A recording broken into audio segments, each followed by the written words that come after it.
Hey, good afternoon, guys. Well, we're sitting out here checking on our bullseye plot from Nixa Hardware there, and it's actually looking really good. We went through a pretty substantial drought there, but we've had some rain. I think about 1.5 inches there this week, and so things are really starting to green up there. We went ahead and put some fertilizer on this, just some standard 10-10-10, and it really works out good. But we did make a couple adjustments on this food plot, one of which was we actually moved our Mox crate rope over there. It's about 30-yard shot from the blind, which is definitely possible for Avery there, and about the right distance in regards to keeping those deer a little bit further out than right here along the lines of our blind, where it'd be about 15-yard shot. So it's one of those things, we come through this, we learn, we adjust, and we move on. One thing that we have figured out is this food plot will not be able to get hunted in the morning hours, and typically that is what happens there. Is you want to stay away from all your food sources in the mornings, because you've got a lot of deer still eating on those food sources, and then that's when your strategy is actually make it back between some sort of a feeding area and their bedding area, and that really works out well. But we did end up going through and getting our water tank refilled there. I think it's a 45 or 50 gallon tank. And I'll walk you guys through different strategies in regards to how we fill them. You guys can always take it out of the well water or your hydrants there at the house. But also, what I found is we'll utilize our pond water along with the creeks. And legality-wise, in most states, if you own land on both sides of that creek, you're able to take that water from there. But definitely check your regulations before you pursue that.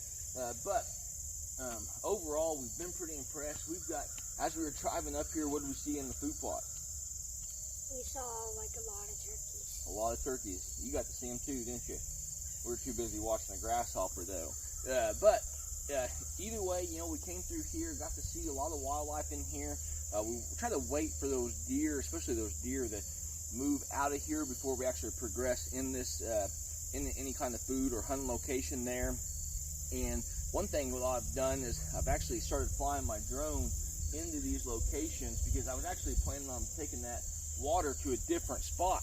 But in the dunes, we flew the drone over here, checked this water tank, and to see if there's even water, and it's about halfway low. So we went ahead, stopped in there, got the water anyway, and then progressed out here. So hopefully this food plot, it should start really greening up here in the next couple of days, get a little bit more warm weather in here. We got the food plot looking at a great start. Just gonna get that fertilizer cranking, and we should be off to a pretty good start for probably October. So I don't think we're gonna hunt. I know we're not gonna hunt tonight. Chances are we're not gonna hunt tomorrow night, but Sunday night we may come in here and try to hunt. We'll kind of see what the wind is. This is a great setup for a really north wind, or back into the east side. Our blind is sitting right open here. We got a Tacticam coming through here. We know when those deer are progressing in through here or from the bedding in here, and they usually work themselves out here, check out the Mox crate, feed a little bit there, and progress on out here to some additional food sources we've got. So this is what we call a staging food plot there. It works great. We've got a really solid pinch right here, so those deer are typically what they're doing is they're kind of working their way through these little trees right here, or they're coming directly in here, which should provide a pretty good broadside shot for Avery as we get into that redneck blind over there with the crossbow. One thing we will talk about is, she is 8 years old right now, and we're just not there with the compound yet. We've been working on some recurve stuff off and on, but she's just not ready for it. But hopefully in the near future we're going to get her rocking and rolling with a compound bow, and then we'll kind of go from there. So I think that pretty much covers kind of our setup there, and then update on the food plot along with our plans here in the next couple of days. Hopefully you guys are having a great season out there. If you guys haven't started, I think a lot of them are going to start October 1st there. So Kimber, you got anything you want to tell them? Have a great hunting season. All right, Avery. A great hunting season. All right, guys. Well, like always, hopefully you guys are getting out there in nature, and best luck on your upcoming hunt.